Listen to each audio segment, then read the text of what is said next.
Hey, good morning. Hey mate, morning. How you going? Good. How about yourself? What's Oh, doing happening? well. Doing well. It's pouring here in San Diego at the moment, but we're Good, doing good. You guys okay. don't get a lot of rain, so it's probably good for you. Yeah, it will be. I mean, I think the planet will be good once we all get back outside again. Yeah, no, exactly. You've seen some of those things when China shut down, how much the pollution changed over there. It was amazing seeing some of those Google Earth images that they were Yeah. taking and showing how it dissipated. You know, you spend a month with no one working, no one going out on the roads. It Yeah. changes things. Oh, for sure. It makes you appreciate so much what you had as well. You know, once Yeah. you miss the court's bad. Yeah, no, no, you see it. You see it all over. People want to get back out there. They Yep. want to play. They want to practice. They want to compete. It's Yeah, tough. definitely. Mate, thanks so much for the first talk that we did, and we're going to follow it up today. So, the first question I got was caffeine as a performance enhancer. What's your opinion on using caffeine? Yeah, so caffeine's actually the most studied performance enhancing substance in the history of sports. It's been 50 plus years. It's been analyzed. So there's a lot of data. Yep. Unlike most supplements and most products that are on the market that have limited research, this has longitudinal studies, it has acute studies, it has pre and post randomly controlled trials. So the good thing about caffeine is we know a lot about it. We know how it works, we know the side effects, we know the time frames, the dose response, things like that. So Yep. from a standpoint of performance, it works. It does what it's supposed to do. It increases speed, it increases strength, it increases Yep. endurance, it increases power in the majority of studies. There's always a random study here or there that you Uh-huh. may find that says it doesn't work, but you, as a researcher and as a scientist, what you have to look at is the totality of the research. Out of 100 studies, did 70 or 80 or 90% of them show benefit? And if they did, then you feel pretty confident that the product works from a performance enhancing perspective. Then the question is, so what are the risks or side Yep. effects that go along with it? It's a risk reward question. And in general, low dose caffeine amounts under about 200 milligrams Okay. have pretty minor side effects, assuming you don't have any underlying conditions. If you don't have high blood pressure, if you don't have a pre existing heart condition. So, for most people that don't have underlying conditions, the side effects are very minor, if at all. Okay. The challenge with caffeine is you have responders and non-responders. Individuals that can take caffeine at 10 at night and go to bed Yep. at 11 and Yep. feel fine. And then there's others that take it at 4 in the afternoon and feel like they're still awake at 11. Can't sleep. So Yeah. I'm a closer on the non-responder side. I can Yep. drink caffeine late at night and go to sleep and not have a problem. And there's other athletes I've worked with that we shut the caffeine down at 3 or 4 in the afternoon, and they don't Okay. take any more than that. So you have to know, are you a responder or a non-responder? So as a recommendation, you if it's used correctly, it can be very, very beneficial. If it's used incorrectly, it can cause a lot of problems. The concept of it being a diuretic, which comes up a lot, should you Yep. take it before playing in hot, humid conditions? If you take over 200 milligrams, it definitely can be, really Okay. 400 to 500 milligrams. But if you take below that amount, and especially if you're taking it in liquid, meaning it's in a coffee or it's in a drink where you're drinking a Yep. lot of liquid with it, that's different than taking a caffeine pill. A caffeine Okay. pill, say a 200 milligram pill that you take, there's no liquid, very little liquid you take with Yep. that. So you get it as a larger, it's called a larger dose at once. And that's the risk. That's where some of those studies that have shown it being a diuretic or being a problem in the early days, they were Yep. taking it in a single dose and not taking any liquids with it. So if you take it correctly, it can be a really helpful and productive enhancer. It'll give you more energy. That's why Starbucks does so Yes. well and all Yeah. these Yeah. places do so well, because it does work. It's Yep. just you've got to know how to utilize it, and you've got to make sure that you understand that there are some risks involved. Yeah. Well, that's a good answer, and it's all very personal too. I guess you're like you're saying, responders or non-responders. So you got to figure out if you can use it or not. And you've got to trial your dosage as Yeah. well. That's the challenge, because people look at caffeine as, okay, I take a small coffee that may be Yeah. 80 milligrams, 60 a Coke maybe 50 milligrams. That's pretty low on the caffeine scale in the Yeah. scheme of performance enhancing. That's likely not going to give you a big performance enhancing response at all. you need closer to 200, sometimes 300 milligrams to really get that speed, power, endurance benefit that you see in some of these studies. So you also got to realize that just getting a small coffee may not give you the performance benefit that you're hoping for. Yeah, so there's a bit of trial and error maybe in the practice court if you are needed. That's why you have to do caffeine tolerance tests. Like with all the athletes I work with, if we're using caffeine, we do caffeine tolerance testing, which is a structured trial and error. Yeah. You start with about 100 milligram dose, no side effects, they feel good. You up it to 150 or 200, they still feel good. You may up it to 250 or 300, they still feel good. So, you know, when they start getting the jitters and the negative responses, or like unable to control certain movements as well as they would like, then you're like, okay, we overdid it. But you can't do that going into a tournament or something like that. You have to do that in a practice environment. Yeah, well, you see Wawrinka and Serena sometimes take caffeine, but you know, in the match, even sometimes with espresso. Yeah, no, I mean, taking an espresso or something like that, if you're used to drinking that stuff, is fine. It's not abnormal. It's, you know, it's one of those things that a lot of newer sports drinks as well are putting caffeine in there as part of the sports drink. Yep. We got a question here from Aiden. Besides caffeine, what should I be eating before a match? So yeah, pre-match nutrition's a big area. You know, we have actually a small course. It's free. It just goes into tennis nutrition, sort of the go-to starting point. Everyone's different because depending on what type of diet you're on, or nutrition program you're on, it's going to change a little bit. If you're pretty much a low carb or even a ketogenic type diet that you're on, your recommendation is going to be real different versus someone that eats a more moderate diet, which they take a normal dosage of carbohydrates, normal dosage of protein, things like that. So that's why it's become quite difficult to give, you know, blanket recommendations on that. Assuming that you're eating a relatively normal diet, you eat a little bit of everything. You don't really cut out one food group, or you're not avoiding something completely. You need carbohydrates. The one challenge you have in this environment, if you're going to play anything over about 90 minutes, and that's in any sport at a relatively high intensity, whether you go for a run, whether you play tennis, you know, you need some carbohydrates at some point. If you're eating a moderate diet, if you're 100% on a ketogenic diet, then you're getting your carbohydrates broken down through a different channel. So it's a little bit different in that world, but most people can't sustain that type of eating for very long either. Most people are on there for a short period, and then they sort of transition into somewhat more modified. But assuming you are on more of a modified diet, you want to make sure that your, you know, good carbohydrates is valuable because you need the energy. You want to limit a little bit of your protein pre-match just because it takes longer to digest. That's the only real reason. Protein by itself is not an immediate energy source. It's good for recovery. It's good for enzyme function. It's good for a lot of different things. But you don't want to necessarily take a bunch of protein just before you walk out on court. Just slower to digest. Exactly. Same thing with fat. You want to limit your fat content pre-match. So what does that look like? You know, a lot of that is, you know, sandwiches are a pretty good, simple option. You get a little bit of carbohydrate in the bread, try to go with whole wheat. Then you may have a little bit of protein like turkey meat or something like that, you know, 5 to 10 grams there possibly. And then you've got your, you know, lettuce, tomato, whatever else you may have on it. So you get a little bit of substance, 300-400 calories. 3 hours before that is when you want to eat your main meal, 2 to 3 hours before you play. That's important. If you're going to go your pasta dish, if you're going to do your chicken and rice, whatever the big, you know, substantial meal may be, you want to make sure you give yourself a few hours. That may be your big breakfast where you're having your oatmeal and your fruit and things like that. So it's timing is a huge aspect to this. Definitely. Yeah, the timing for sure. That's something that I think people will get a lot out of. There's another question here. Difference between pre and post-match stretching. Is there a difference?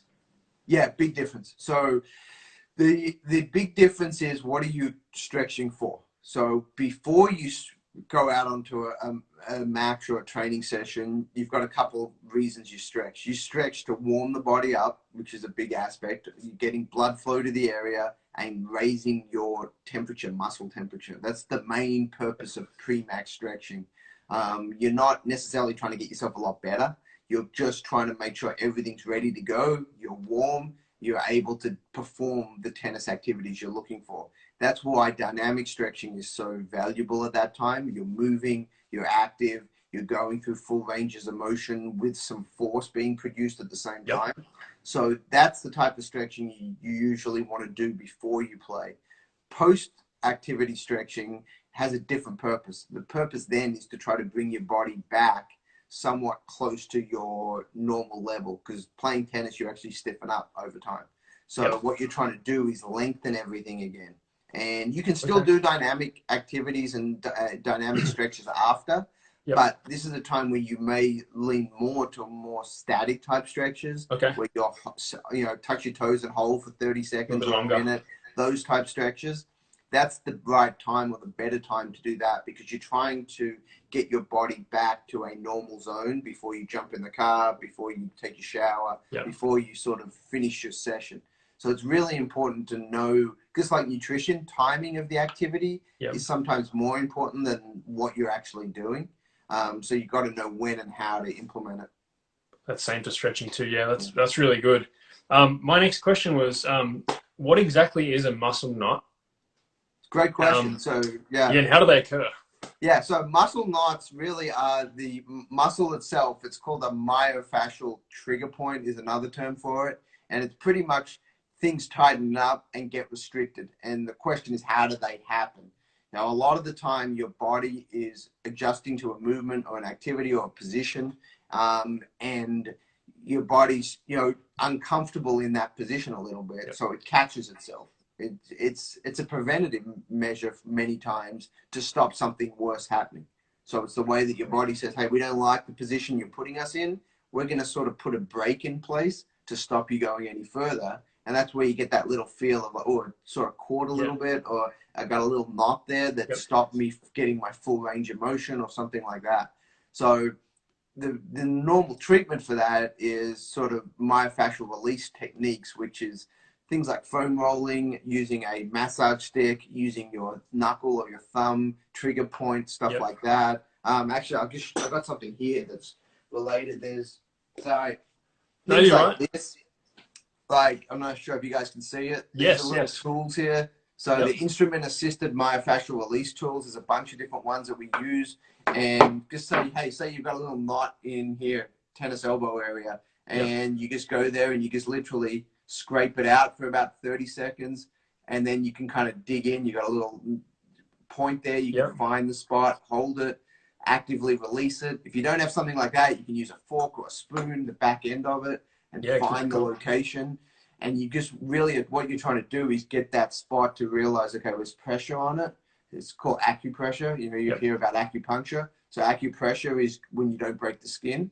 So same concept, and you really find that spot, hold it for 20 to 30 seconds, and you'll feel a bit of a release. And it's always better if someone else does it to you. That's why massage therapists and bodywork experts and physical therapists and things can really do a bit better job sometimes, especially in areas like such as your neck, where a lot of people get their problems. Sitting, in your back, things like that. But using things like foam roll or lacrosse balls or even tennis balls, find the spot. You can lie on it if it's in your back or if it's in your legs, and try to do some manual therapy on a regular basis. Yes.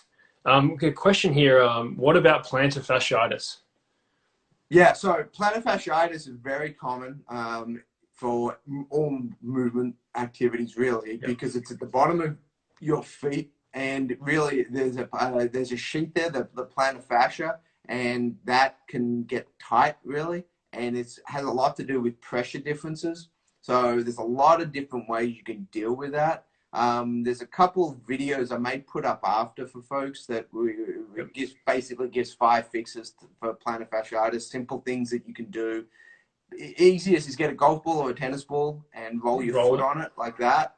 Try to break that up, loosen that up. That works really well. The other thing is you want to keep your calf really loose. So you want to do a lot of calf stretching. The other thing is you can wear at night sometimes. It's called a big toe release kind of device. You wear it on your foot and your toe, and it pulls your big toe forward as you're sleeping, so it keeps it on stretch all night. So those are some of the more common treatment techniques. Avoidance is the biggest option here. That's where you've got to make sure your shoes fit right, make sure that you're doing daily maintenance on your feet, making sure your big toe has good range of motion. Yes. Stretching your big toe is really important. And then, looking at your orthotics, or if you do use orthotics, it's something that may help. If your orthotic is too extreme, and sometimes this happens where people, if they're flat-footed like this, and they get an orthotic that makes their arch really high like that, that could actually make it worse. So sometimes people get new orthotics that has been adapted to what they're trying to work on, which may be a good thing in theory. Their foot isn't strong enough or stable enough or conditioned enough in that new position, and then they get plantar fasciitis because of the new orthotic. So you just got to be a little careful when you mess around with your feet. Yeah, definitely. I remember you touched on that in our last talk as well. And then we had a question here from Inspire Academies. I saw a post referring to the importance of thoracic mobility. Can you give an example of a stretch that will allow coaches to improve this? And is there an age that these exercises are most important? Yeah, great question. So thoracic mobility has a few different components to it. So first off, thoracic spine is pretty much, if you're looking at it from the front, it's pretty much at the bottom of your chest all the way up here to just below your neck. So you've got this area here, and you have, different movements in the thoracic aspect. You've got what's called extension when the chest goes up. You've got flexion when the chest goes down, and then you've got rotation from that, and then you've got lateral flexion.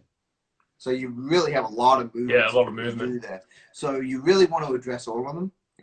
So the first easiest ones to do is do simple things where you put your hands behind your head, or you put your hands here, and you literally lean back as far as you can and try to look your eyes up to the sky, but don't go into your lower back. So don't let your lower back arch. So keep your lower back as stiff as possible and try to just reach up as high as you can.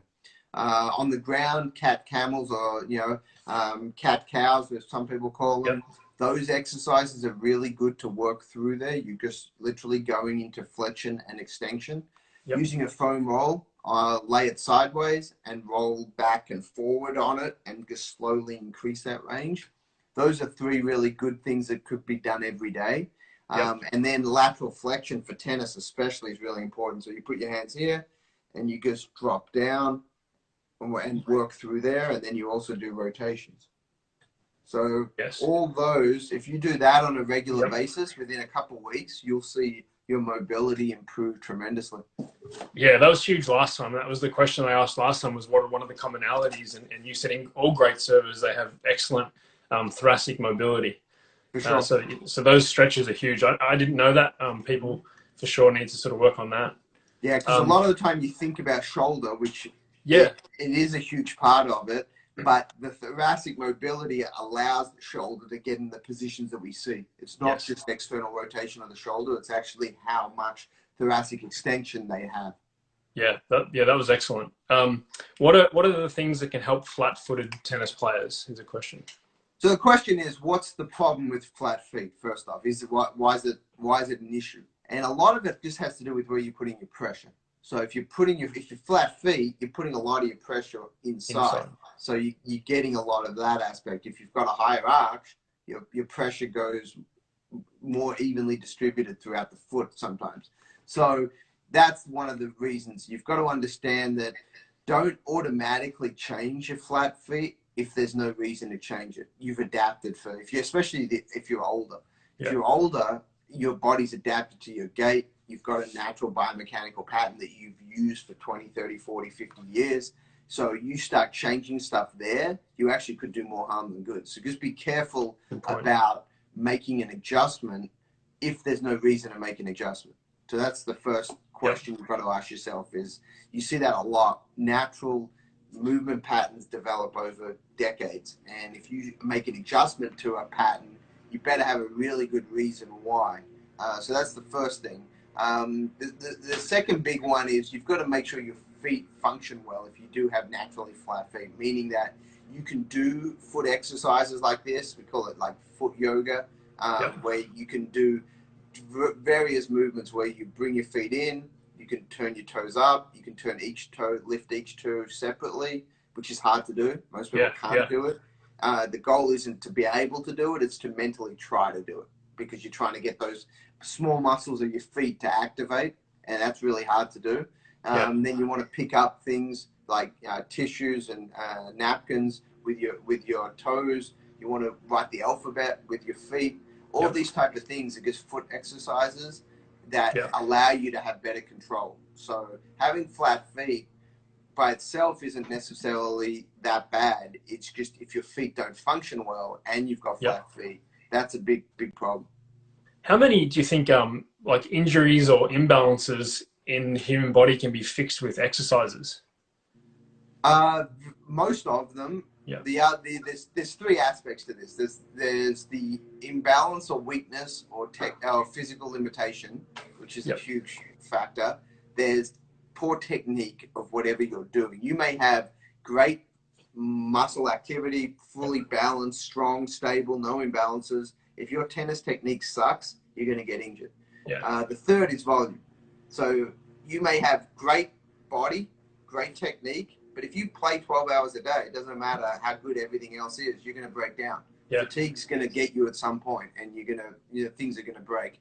So those are the three areas we always address. You got to address volume. You got to address your biomechanical on-court and off-court technique of how you run, how you lift weights, how you play tennis, your strokes, forehands, backhands, etc. And then the third is how is your body? Being totally balanced is not something that should be your goal as a tennis player. You know, you shouldn't be totally balanced, because tennis isn't 100% a balanced sport. The question is, what's acceptable? What's your range of acceptability? You know, is it 3% difference between sides? Is it 5% difference? You don't want to get into double-digit differences. So we do a lot of testing, asymmetrical testing left versus right, front versus back. You know, your prime movers. You're looking at your accelerators and decelerators and things like that. And for most of those, you don't want extreme differences. If you start seeing double-digit differences in percentage difference-wise, that tells you you've got some stuff you've got to work on. Is that very common in like the back shoulder for players? Yeah, so front and back, for example, you're pressing versus pulling. You know, pressing is going out that way, like a bench press, and then a row is pulling. So in tennis, we know that our pressing or our forward movements are so much more developed, because that's the accelerators. That's what makes us hit the ball hard. That's why when we hit so many shots. So the decelerators are our pulling movements, or the backside of our shoulder, our eccentric loading movements from that standpoint. And they're a little bit harder to train. And also, it doesn't matter what you do off court. If you're practicing 2 to 4 to 6 hours a day, depending on who you are, you're never going to spend enough time training that compared to how much you hit. So doing 30 minutes a day of that type of work is better than nothing, but it's still not enough to compare with how many balls you hit. Yeah, definitely. Yeah, you see that well from an early age. Like me as a tennis player, all I ever did was throw right-handed, serve right-handed. That right side is always going to be more developed. It is. And your body adapts to it. That's the good thing about your body. It does adapt. It creates a pattern that works for that difference. But you don't want that difference to every year go up by 5 or 10%. You want it to sort of go up by 1% or 2% type of concept. So a little bit of imbalance you can live with, because your body adapts. Excessive imbalance is really bad. Yeah, definitely. I wanted to ask you about what your research has sort of shown with straight arm forehand or bent arm forehand. Sure. At what point in the stroke? Are we talking acceleration or takeback? Let's say contact. I think most people sort of focus on where the elbow is at contact. Sure. So there's a few things that go into the technique on both sides. You first have to start with your grip, because grip dictates swing path. Swing path dictates contact point. So you can't look at it at contact and work your way back. You have to look at it at grip first, then at swing path, and then at contact. So if you just think in that basic framework, grip dictates swing path, swing differences. That's why you have, Nadal, for example, looks a little different than Federer, looks a little different than Djokovic, looks different than Serena. If you actually look at their grips, they're all a little bit different. So their grips are a little bit different. Their swing paths are a little bit different. So their contact points are going to be a little bit different. Yes. But they're all in a range of acceptability. And that's what we want to understand. You want to be like, are you in an acceptable range? Yeah. The more straighter your arm is a contact, the longer you can go through hitting zone position, which is about a foot behind contact to a foot past contact. So that gives you that hitting zone. It's just like golf. Golf has the same challenges. You have all these different swing types, but if you actually look a foot before and a foot after contact, they all basically look the same. Yeah. And that's similar in tennis. So we want to make sure that that position is correct. Yep. And then what dictates the rest of it is how high is the take back, how low is the take back, how extreme is the racket face here, is it low to high, is it more on a straighter, more traditional path, things like that. And then that dictates how long they'll stay through contact versus breaking off a little sooner. I think people too, because a lot of people are trying to change their forehand all the time, they're tinkering with it. If you have a continental grip or an eastern grip, you're going to naturally hit the ball more in front of you. And if you're in a heavy western, you're going to hit the ball a little bit further behind. So if you're in a heavy western grip, it's very tough to go and change your contact point to be out in front. Yeah, no, and that goes back to that first statement is the grips dictate your swing paths. And then the swing paths do dictate where you're going to make contact. So if you've got, like you said, exactly right, a heavy western grip, you're going to contact the ball closer to your hip normally in a semi-open or an open stance. You're going to have a bit later, a bit earlier, your contact points here a little bit earlier here. So, and then you're brushing up on the ball because of the way the swing path has to be for you to make contact. Whereas you go to more of a continental eastern type position, you are going to get contact out in front more because your stances are going to be a little bit different as a result normally. And then you have to drive through the ball on this path a little bit longer to have your solid contact from that standpoint. So that's the challenge when someone that has a different grip to Nadal says they want to hit Nadal's forehand. You're like, that doesn't make any sense. That's like Federer trying to hit Nadal's forehand. It wouldn't work with the grip that he's got. 100%. So it doesn't make a lot of sense to try to copy the pros if you're not set up in the same way they're set up. Yes. And I think that's going back to sort of coaching as well. Last time we talked, you were talking about styles and then what is sort of functional and making sure that you're not just teaching a style.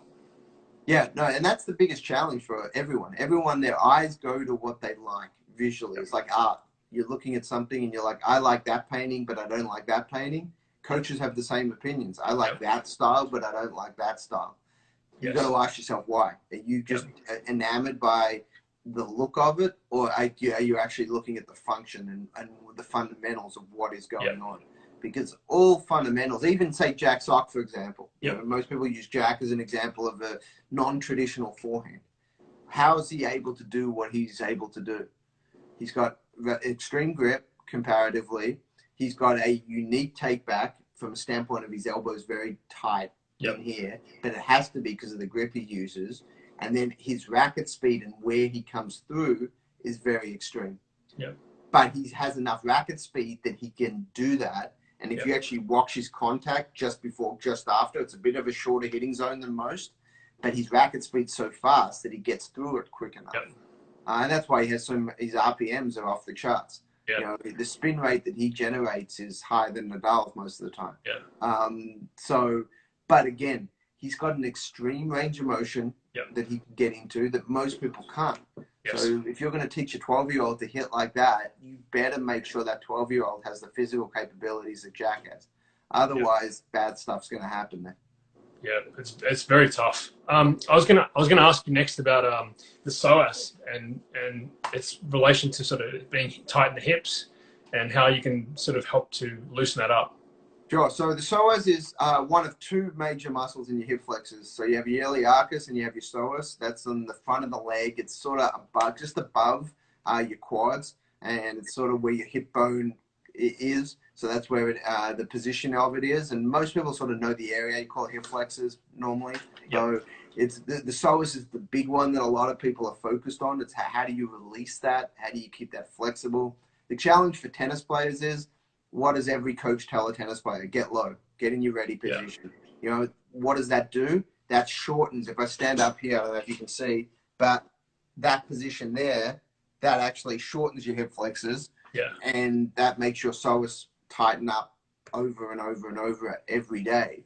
So you better be stretching those hip flexors and the psoas consistently. A kneeling hip flexor stretch is probably one of the best. You put your back knee on the ground, your front foot on the ground. You've got like a 90-degree angle at both knees, and then you just shift your hip forward just slightly, and you'll feel that stretch. To make it harder, you can lift your arms above your head. You can do a lot of variations there, but that as a stretch is probably one of the easiest, best ones to do. Do that daily. There's a lot of variations on how to do that, but the goal there is to stretch that out. Then you can also do myofascial release in that area as well. So you can use a tennis ball, you can use a golf ball if you really like pain, because it's really if you use a golf ball. But a tennis ball is pretty good.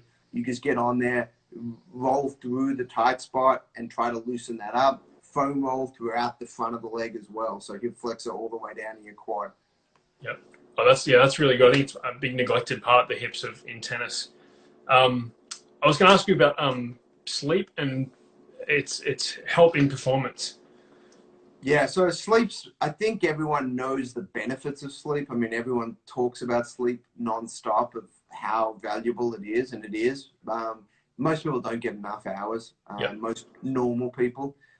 Elite athletes, most of them get plenty of sleep. The best ones, they understand the value of it, and they position and they structure their life to optimize sleep, because it is a performance enhancer. It improves growth hormone. It's when you recover. It's how you grow and adapt. So remember, training is catabolic, so breaking down. So every time you train, you're breaking down the body, which is true.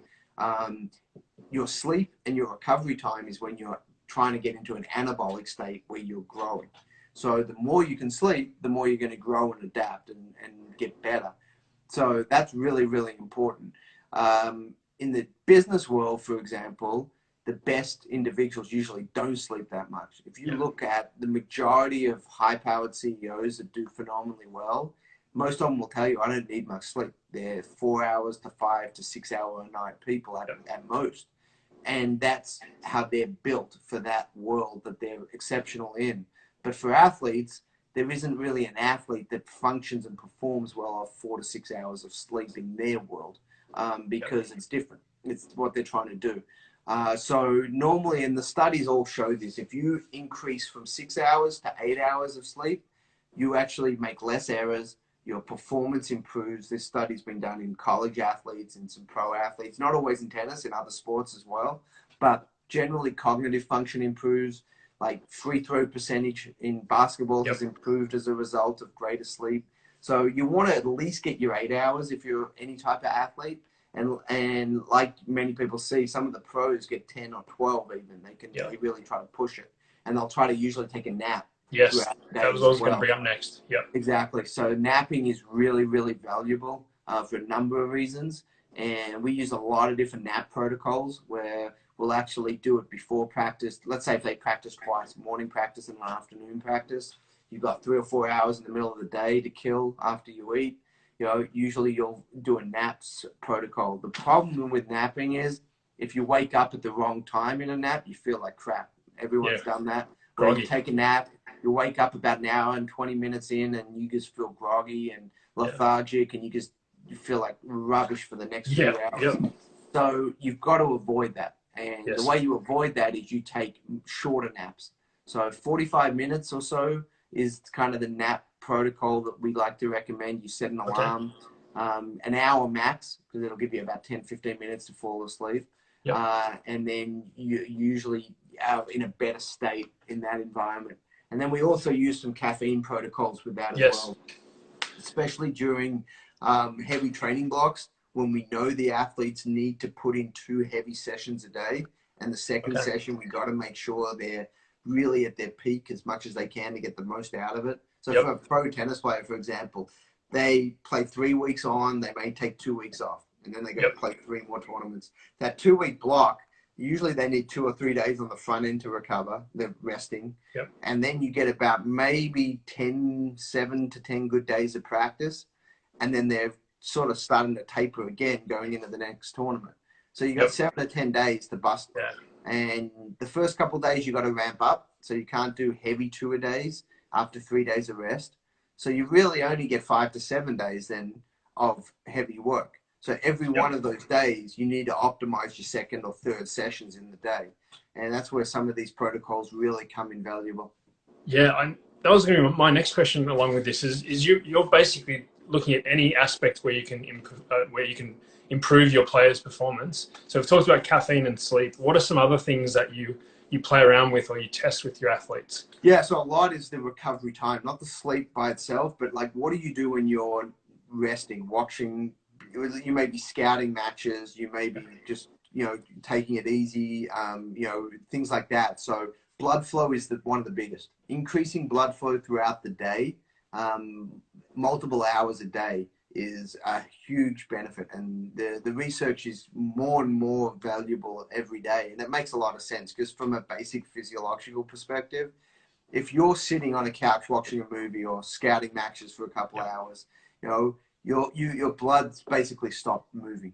Or your heart's working, but pretty much all your other muscles have shut down. And they're going into hibernation type environment or complete shutdown mode. What we want to do is, especially the lower body and maybe your shoulder and your dominant arm, we want to get as much blood flow to that area as possible so that your waste products can be moved out and good oxygenated blood can be moved in to help speed the recovery and the repair process. So there's a couple of different things you can use. There are a lot of pumping type devices now, such as Normatex or Recovery Pump or boots that you'll see a lot of people wear. You can do it on the upper body as well. That's a real simple concept. It's just, pumping blood in and out all day. The second is using electrical muscle stimulation devices. I use one called Mark Pro a lot, which is really good because it's easy to travel with. It's non-fatiguing, meaning that you can put it on for hours, 3, 4, 5, 6 hours at a time. So athletes will wear this when they're doing a flight. Let's say you got to fly to Europe from the US or you got to go cross-continent to Asia or back from Asia. You're on the plane for 10, 15 hours at a time. You got to get, blood pumping through your lower back and through your legs predominantly on those environments. And this is something that you can have on throughout that time. And it makes a huge, huge difference in your recovery timeline. Yeah, that's absolutely. They're just things that you don't think about, especially with those long flights going into time zones. That's huge. My next question was sugar and how sugar affects athletes, either negatively or positively, or how you use it. And should we have our kids drink Gatorade or not? Yeah, so sugar is one of those, products right now that has, got a bad connotation. It's considered bad, and it's like certain exercises. It's not that sugar's bad; it's how you utilize sugar. How you use it. So from that perspective, you have to make sure you take into account why you're using it.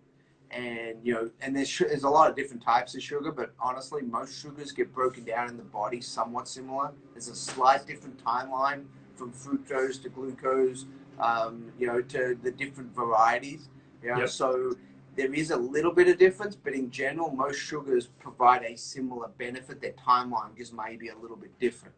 But the goal is get energy quickly. That's what sugars do for athletes. Remember that an athlete diet is opposite to a regular person diet. A regular person's diet is going to be low in sugar and low in salt. An athlete's diet is usually going to be higher in sugar and higher in salt. So understand that we're not saying that this is good for everyone in the country, but it needs to be applied at the right time. So if you need simple the energy in a really short period of time, sugar is one of the best ways to get it. So, if you need something in 20 minutes and you need an energy boost, that can be your solution. So with sports drinks, that's the premise behind it. The reason that sports drinks have been around for 60 plus years is because the data is strong that they work. even though some people don't like the high levels of sugar in them for the general population, for elite athletes and for competitive athletes, taking a sports drink has been shown in nearly every sport. If you're doing anything over 90 minutes, it is going to allow you to perform at a better level than someone that just drinks water, or way better than someone that doesn't drink anything. Let's put it that way. So that's where that information comes from. The question is, if you're not at high intensity for more than 90 minutes, you don't need it. And the data says that. So it's how are you utilizing it? So you don't drink it just for the taste, drink it as a tool. Exactly. And now if you just like to drink, because fluid is huge as well. The fluid piece of it is nearly as important as the sugar piece of the drink. But if you're doing anything less than 90 minutes, you can get away with flavored waters and all the different things that are out there now. There's all sorts of, we all know, you go to a store and there'll be 100 varieties of flavored waters, variations of it, and they'll all try to market it a little bit different. Some may have a little sodium in it, some may have no sodium and a lot of potassium, some may have a variation of both. So they're all trying to find a niche that they can market off. But again, the purpose is fluid is the number one goal in most of this. And then secondarily, it's sugars, carbohydrates, and sodium. Got it. We got a question here from Jimmy Pulga. What do you think about vegetarian diets for athletes? Yeah, so vegetarian diets are fine. It's just very hard to do right. And that's the problem with a lot of the vegetarian diets people are on, because the one limiting factor with vegetarian diets is it's a little bit harder to get enough protein. That's the only challenge with a vegetarian diet. It's not that you can't do it. There's plenty of great athletes that are vegetarians. It's just you have to be structured and you have to be thoughtful in how you plan out your days, especially if you're traveling a lot. Because if you're traveling a lot, it's a little bit harder to have your vegan protein powders, which you need to, if you're a vegetarian, you have to have your vegan protein powder with you at all times to make sure that you can supplement, because you may not be able to get enough of the various proteins in the regular foods that you eat if you're on the road a lot. So I've worked with plenty of vegetarian athletes, no problem at all. You can do it perfectly well. It just requires a little more planning. Yeah, definitely. Yeah, I watched. There was a big controversy on that Netflix documentary, The Game Changers. Yeah, and so and I think Joe Rogan did a podcast where he did a bit of a debate with both sides. But yeah, it basically came down to what you're saying. It can be done. It's just a little bit tougher. Yeah, it's like most things. You've got to work with someone that knows what they're doing, and you just can't be like, I'm just going to eat what I feel like and hope I get the right macronutrient profile. So the macronutrients are your proteins, your fats, your carbohydrates. If you eat a traditional vegetarian diet without a lot of thought, you're going to be really low in your protein. And that's going to hurt your muscle repair. That's going to hurt your muscle mass. That's going to hurt a lot of things for an athlete if you don't supplement with the right things and have your diet set up right. But if you have your diet set up right, it's fine. You're gonna do just as well. You just got to be smart about it. For sure. I wanted you to talk a little bit about the stretch shortening cycle in the forehand and the serve. Yeah, so there's a few things here that I think, let's start on the forehand, because that's where it's got a lot of attention in the last few years, and it's also created a lot of injuries, unfortunately, because people have gone to one part of the swing, which is usually that position there where they drop the racket back, or the lag part of the swing, and they've over-focused on teaching that without understanding how that relates to the entire cycle of the motion. It's not something that you overteach. If you're teaching that as a focus without understanding how it's related to the part before and the part after, that's where you get your wrist injuries and that's where you get your elbow injuries. And it's really sad because you've seen a spike in elbow and wrist injuries over the last 4 or 5 years as this has become more taught. So it's really a problem because the lag is there and it should be there, but it should be there because your swing path earlier is doing the right thing, not because you're exaggerating that motion right at that position. So the goal is, with any stretch shortening cycle, is to store energy and release energy as quick as possible and to provide as much power during that phase. And that's really the objective behind it, is increased power output. But you don't want to do it just from this part. This is the end of the motion. Remember, the hips still drive the ground strokes. So we got to make sure the hips are the driver, not just the arm. And too many people have over-focused on the arm, which puts it in a compromised position because the hips haven't come through right. And then the arm does way more work than it should. And, you know, the pros who do it naturally well can tell you right now, the pros, when they were young, weren't taught any of that stuff. They have done that based on their mechanics and based on getting to the position right and things like that.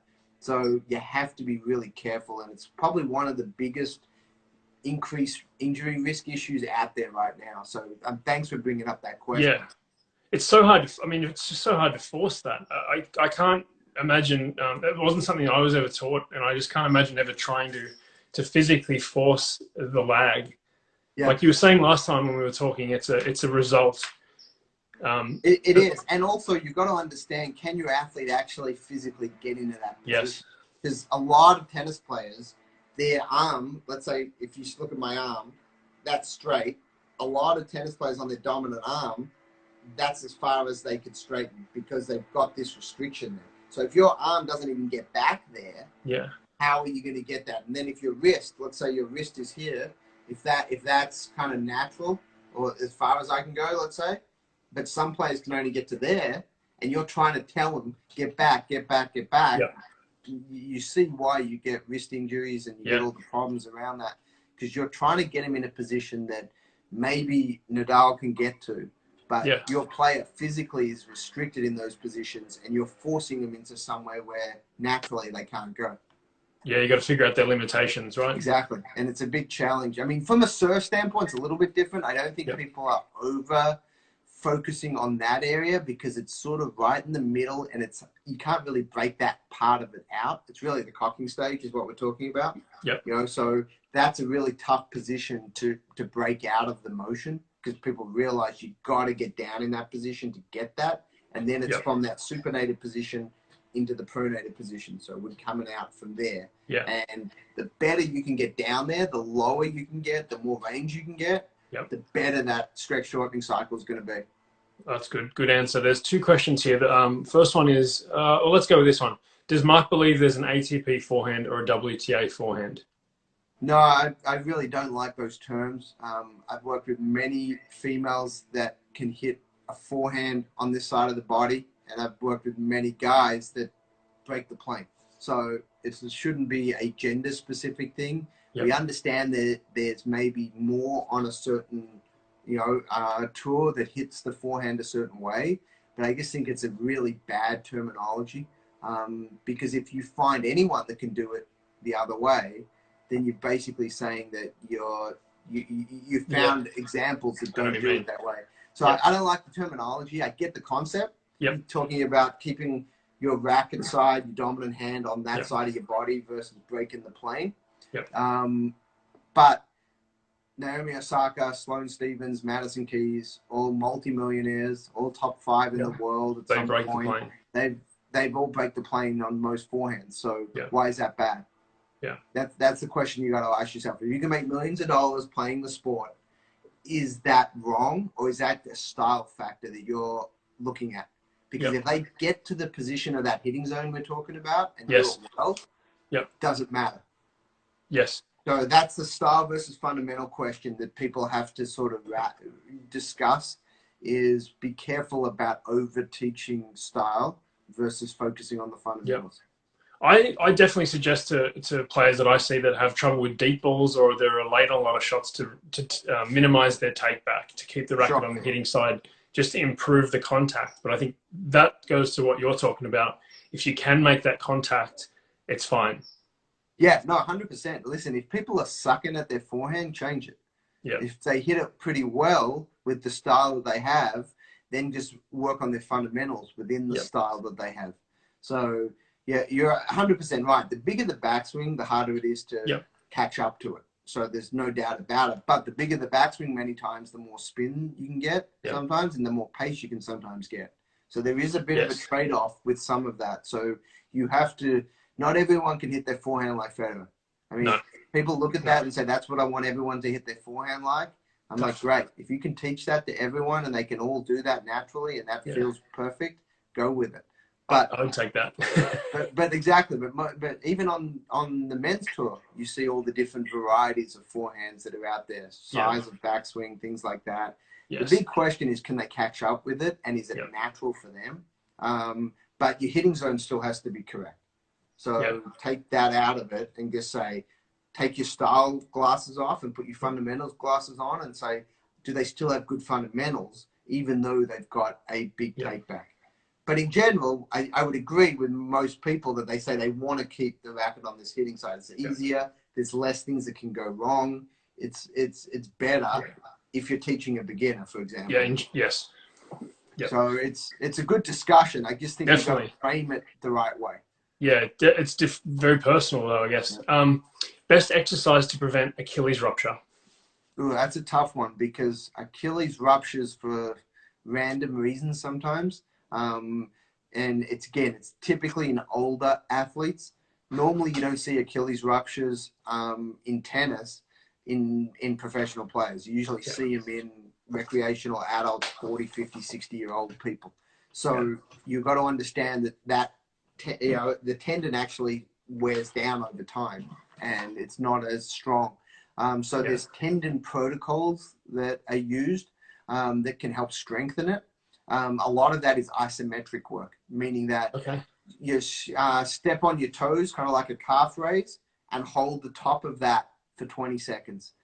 Go on your heels, point your toes to the sky, hold that for 20 seconds, and add weight in your hands. So there's like more weight to do it. So these isometric type exercises where you're not actually going through a full range, but you're holding the position, putting the tendon under load, and trying to strengthen the tendon itself, can provide some value, but it is a challenging one. It's one of the ones that is, and happens with explosive movements. So that's the problem. The problem is it'll happen when you try to change direction quickly, or you try to take off for a jump or an overhead or something like that, and it usually happens randomly. The one concern or the one predictor is be careful if you've got tight calves, and if you've got a calf strain.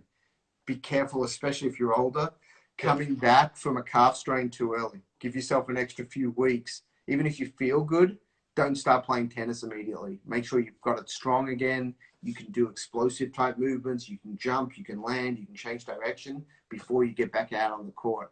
Because once you get back out on the court, you're going to chase the ball. You're going to forget about your leg, and bad stuff can happen. Yeah, that's a really good point. I mean, that's the lower extremity injuries for, especially like USTA matches. It keeps a lot of people off the court. So it does. And calf strains are related. They're not the same injury, but there's a lot of calf strains in that older age group, and you've got to strengthen and make sure that you've got good range of motion in your calves. Yeah, that's a great answer. I had another question here with the serve. Has your research favored pinpoint stance or step up serving or platform stance, or is that another one where it's individual to the server? Yeah, it's a really good question. We've looked at this in detail for decades about what is better, what should we teach, and it's one of those things for most people. It is a style issue because you can get in the right positions in both stances. But if the goal is to get good coil or good rotation at the hips and good back leg engagement, having a platform is going to allow that a little bit easier. Doesn't mean it's better. It just means it's a bit easier to get into those positions because you sort of have to. You have to push off your back leg a little bit, and you can coil a bit easier because it's part of the turn. So that's why having a platform stance as a beginner may be a bit better option to teach. The problem is if you watch every beginner out there, nearly all of them in the first year or two of playing are going to want to bring their feet up. So that tells us that's where their comfort zone is because they don't have the stability in the back leg. It's a bit harder for them to necessarily get that position. So that's why if you actually go around, and we did this at a lot of the regional training centers. So there was about 20 at one point in the US, these regional training centers. We would go to all of them, and I was doing sort of an analysis of what did all these 10 and under kids do. Just most of them weren't, I don't think, necessarily being forced into one stance or another, but the majority of them, vast majority, over 90% of them were bringing their feet up. So that tells you that's where their comfort zone is. Yep. So that's where, and then if you actually look in the 14 and under age group, majority of them are still bringing their feet up. And then a lot of them start to change at 14 and 16 and 18 because coaches start realizing that they're not as efficient as they should be. So they try something. Doesn't mean it's the right thing to try, but they're like, why don't we just try keeping your foot back and going to a platform? So it's one of those things going back. It is style, but there are some justifiable reasons why certain ones may be better for certain individuals.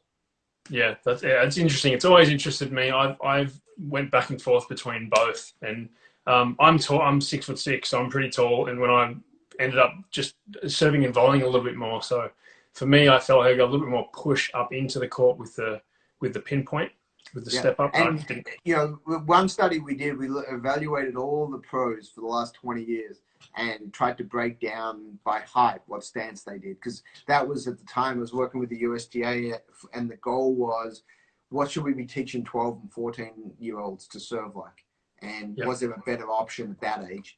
And we looked at all the pros over a 20-year period and said, how many of them that were over 6'6"? That was actually, we went back and we looked at heights and mapped it, what heights did what serves. And everyone over 6'6" had a pinpoint stance. You know, interesting. There isn't a person, and there's not that many players that are over 6'6", but the ones that were, Karlovic, Isner, Kevin Anderson, that type, they all bring their feet up. The guys that are 6'6", say Raonic is 6'6", he has a platform. Todd Martin, going back to the previous generation, he was 6'6", 6'5", 6'6", depending on how much hair he had. He had a platform. So, but in general, the taller you are, we see more of a trend of bringing the feet up. Yeah, just I guess what's comfortable there. Yeah, exactly. And again, they weren't taught that. There wasn't like someone forcing them into that serve mechanics. That's where their body took them, based on their long levers, based on their limbs, things like that. Yeah, that's really interesting. I got a question here. We've probably got a few more minutes before it's going to kick us off. What is the best recovery activity for a tennis player? Biking, swimming? What do you think? Yeah, so it sounds like immediately post-practice, like when you come off and you just want to sort of just recover and try to get lactate levels down, try to reduce heart rate, try to get, so normally I'd recommend a light jog on a soft surface if you're at a park type setting, or if you've got access to a bike in the fitness center at the club or wherever it is, jump on the bike. Nearly every pro nowadays will jump on the bike after a match. It's sort of become, it's funny, like 15 years ago when I was in the locker rooms at tournaments with players, you'd have maybe 10% of the players jump on the bike after matches, and even fewer would drink like protein shakes. Now it's like, I don't think you would see anyone not do that. I mean, and it's, whether they do it because they feel better, whether they do it because everyone else is doing it. That's another question that sometimes you want to ask is, is there value there? There definitely is. That's the one thing that there is useful. So anything that's low impact, that's easy to implement is worth doing, and it's gradually, slowing you down. Well, that's awesome, mate. I'm going to say thank you so much again for doing this. Learned a ton as usual. People will get a lot out of this while they're in quarantine. So thank you so much. Yeah, no problem at all. Always enjoyed, and we can do it again. And absolutely, reach out anytime. I think people know how to get hold of me. So keep in touch and keep up the good work. Thank you, mate. Yeah, go to Mark's website, kovacsinstitute.com. I'm going to link that in a story, and there's a lot of free courses that you can go and look at that Mark has. They're excellent. Yeah, awesome. Well, thanks for everything you're doing, and keep doing the good work and stay safe. Trying to stay busy. Yeah, thank you, mate. Have a good one. No problem. Take care.